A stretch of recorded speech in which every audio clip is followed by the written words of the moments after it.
በከመ አለበው መንፈስ ቅዱስ እንዳናገረው እየተናገረ ያለው ወንድማችን እስኪ እናዳምጠው።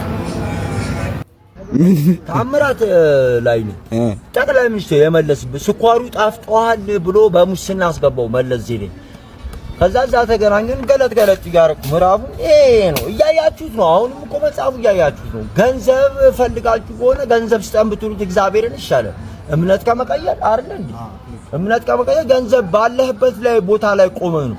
ተዋህዶ ሃይማኖት እንደዚህ ውስጧ ብትገቡ በጣም ማህደረ መለኮት ነው የምትባለው። ሙሉ እመቤት ነች እና ዝም ብሎ በየአዳራሹ ዋይ ማለት ጥቅም ያለው አይመስለኝም። ወደ ገሃነመ እሳት የሚጋብዝ እንጂ ወደ ሌላ ንስሐ ገብታችሁ አሁንም ብትመለሱ ፈጣሪ የአምላክ እናት ማርያም ማለት ይላል መንግስተ ሰማያት መርታ የምታገባ ማለት ነች።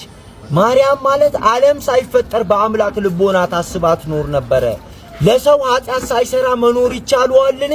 እንኳን ለሰው አለ ለመላእክቶች አልተቻለም። ባለፈው ወራት ያልተሰጣቸው ሽተው በድለው ወደ ምድር ተጥለዋልና ይላል። በሐሳቧም በስጋዋም ድንግል እመቤታችን ነች። እመቤታችን ቅድስት ድንግል ማርያም የጸጋ ስግደት ይገባታል። የአምልኮት አይደለም። የአምልኮት ስግደት ለፈጣሪ ነው። የጸጋ ስግደት ግን እንኳን ለአምላክ እናት ለአንድ ባለሀብት እንኳን ጎንበስ ቀና ይባላል። እንኳን ለአምላክ እናት አይደለም አምላክ የወለደች አይደለም። እንግዲህ ቅዳሴ በውስጡ አለ።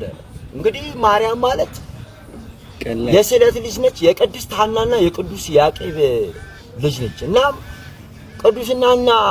ቅዱስ ያዕቆብና ቅዱስ ሐና ምን አለ ልጅ የላቸውም።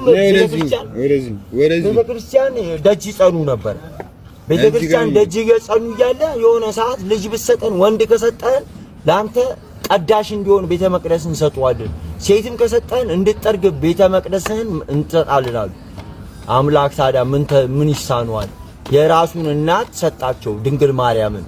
ከዛ በኋላ በ3 ዓመቷ ቤተ መቅደስ ይዟት ሲሄዱ እችን ተስለን ነው ብለው ሊሰጧት ሲሉ ምን አለ ወዲያው እችን ምን እናበላታለን ምን እናጠጣታለን እያሉ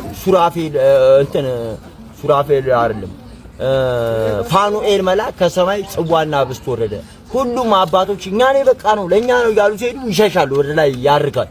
መጨረሻ ላይ አንዱ እስቲ ይችን ብላቴና ልቀቋት ተባለ። ድንግል ማርያም ለቀቁና ዞር ሲሉላት እቅፍ አድርጎ በክንፉ ከልሎ ጽዋና ህብስት አበላት። አባ ሕርያቆስ ለዚህ ነው ድንግል ሆይ ይላል ምድራዊ ምግብን አልበላሽም ከሰማይ የወረደ ህብስት በላሽ እንጂ።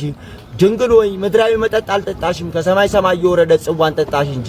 ድንግል ሆይ ምድራዊ ጎረምሶች አላታለሉሽም የሰማይ መላእክቶች ጎበኙሽ እንጂ ይላል አባ ሕርያቆስ ሲናገር እንደዛ ይላል። የድንግል ማርያም ምስጋና ሰማይ አይደለም ምድር አይደለም በብር አይደለም በምንም ቢጻፍ የሚደርስባት ያገኛት ተጠቀመ። ማርያምን በንጹህ ህሊናው የሚያገለግላት እሷ በጎ ዋጋውን ትሰጠዋለች ይላል። እንኳንም እመቤታችን እነ ቅዱስ ሚካኤል እነ ቅዱስ ገብርኤል ሁሉም ጻድቃን ሰማዕታት በየክብራቸው የተመሰገኑ ይሁኑ። ወስብሐት ለእግዚአብሔር ወለወላዲቱ ድንግል ወለመስቀሉ ክቡር።